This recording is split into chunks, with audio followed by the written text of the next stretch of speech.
بسم اللہ الرحمن الرحیم۔ السلام علیکم ورحمۃ اللہ وبرکاتہ۔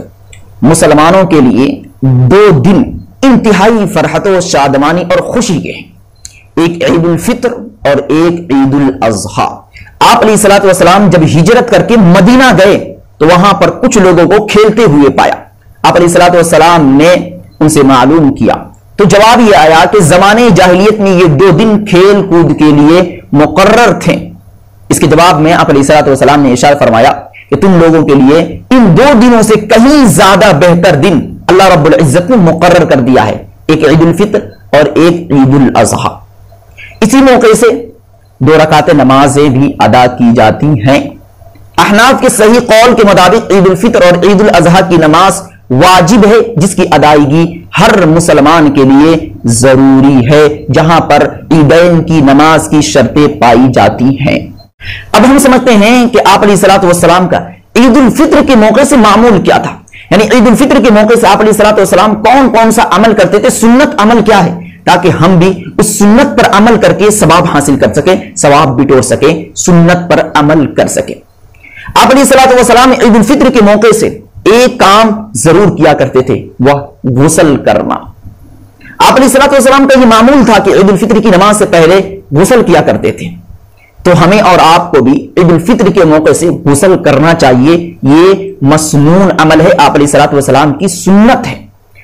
اگر کوئی شخص ایسا ہے جو ناپاک ہے، جنوبی ہے، جس پر غسل واجب ہے، اس کے لیے تو غسل کرنا عید کی نماز پڑھنے کے لیے واجب اور ضروری ہے، لیکن جو شخص پہلے سے ہی پاک ہے تو وہ شخص اگر عید الفطر کے موقع سے عید الفطر کی نماز ادا کرنے سے پہلے غسل کرتا ہے تو یقیناً وہ سنت پر عمل کرنے والا ہوگا، اس عمل سے اس کو ثواب ضرور ملے گا۔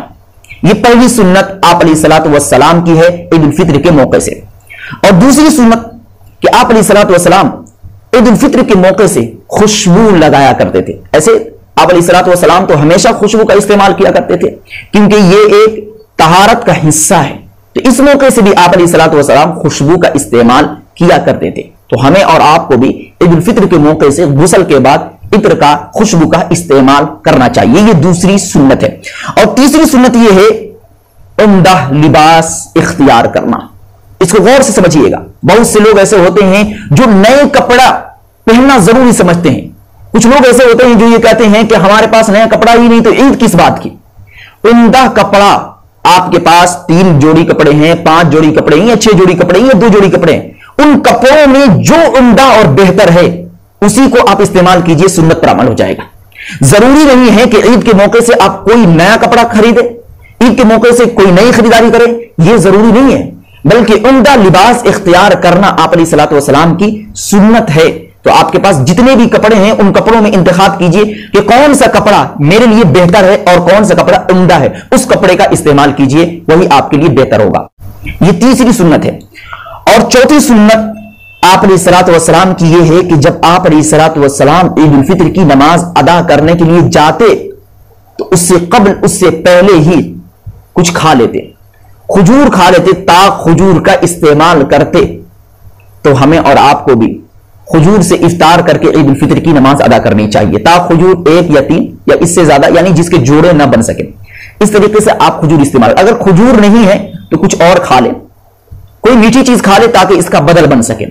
تو یہ چوتھی سنت ہے۔ اور پانچویں سنت یہ ہے کہ آپ علیہ الصلوۃ والسلام کا معمول تھا کہ وہ عید الفطر کی نماز جب پڑھنے جاتے تھے تو پیدل جاتے تھے، سواری پہ سوار ہو کر نہیں جاتے۔ بہت سے لوگ ایسے ہیں جو عید الفطر کی نماز پڑھنے جاتے ہیں، سواری پہ سوار ہو کر جاتے ہیں۔ اگر دور سے آ رہے ہیں کوئی بات نہیں، کوئی حرج نہیں، لیکن قریب نہیں ہے پھر بھی آپ سواری پہ جا رہے ہیں تو یہ خلاف سنت ہے، اس کو مکروہ نہیں کہا جائے گا، لیکن یہ سنت سے ہٹ کر عمل ہے۔ ہمیں اور آپ کو چاہیے کہ پیدل جائے، پیدل چلنے میں، پیدل جانے میں تواضع ہے، انکساری، اللہ رب العزت کو تواضع بہت پسند ہے، اس لیے عید الفطر کے موقع سے ہمیں تواضع کا اختیار کرنا چاہیے اور پیدل جانا چاہیے۔ من تواضع للہ رفعہ اللہ، اگر آپ تواضع اختیار کیجئے گا، جھک کر چلیے گا تو اللہ آپ کی عزت کو بڑھا دے گا، آپ کے مقام کو بلند کر دے گا۔ اس لیے عید الفطر کے موقع سے آپ علیہ الصلوۃ والسلام کی سنت پر عمل کرتے ہوئے ہمیں اور آپ کو عیدگاہ اور مسجد میں پیدل چل کر ہی جانا چاہیے، یہی سنت ہے۔ اور چھٹی سنت یہ ہے کہ عید الفطر کے موقع سے تکبیر بکثرت کہی جائے، لیکن عید الفطر کے موقع سے تکبیر بلند آواز سے نہیں، آہستہ آواز سے اپنے من میں تکبیر کہتے رہیں۔ مقصود یہ ہے کہ اس موقع سے تکبیر بکثرت کہی جائے، آپ کی زبان پر ہمیشہ اللہ کی کبریائی، اللہ کی بڑائی ہو، یہی آپ علیہ الصلوۃ والسلام کا معمول ہے اور آپ علیہ الصلوۃ والسلام کی یہی سنت ہے۔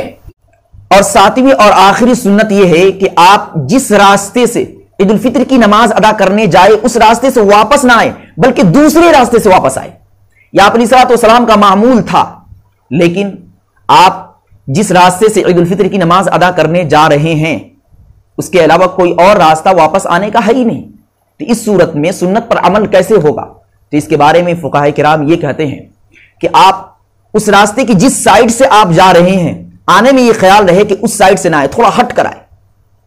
اس اعتبار سے اگر آپ کی نیت ہے سنت پر عمل کرنے کی تو یقیناً آپ کو اس نیت کی وجہ سے اللہ رب العزت اجر و ثواب سے نوازے گا۔ ایک عذر ہے، ایک مجبوری ہے، کیونکہ ایک ہی راستہ ہے۔ تو خیال یہ رہے کہ آپ جس راستے سے عید الفطر کی نماز پڑھنے جائے اس راستے سے واپس نہ آئے۔ یہ جتنی بھی باتیں میں نے بتائی ہیں یہ آپ علیہ الصلوۃ والسلام کا معمول تھا، آپ علیہ الصلوۃ والسلام کی سنت تھی، سنت سمجھ کر ہی عمل کیا جائے، ضروری نہ سمجھا جائے۔ دعا کرے کہ اللہ رب العزت ہم سبوں کو سنت کے مطابق زندگی گزارنے کی توفیق مرحمت فرمائے۔ وما علینا الا البلاغ۔ ویڈیو کو لائک اینڈ کمنٹ کریں اور دینی معلومات کے لیے ہمارے چینل الحق میڈیا کو سبسکرائب کر کے بیل آئیکن کو دبا دیں تاکہ سب سے پہلے ہماری بات آپ تک پہنچ سکے۔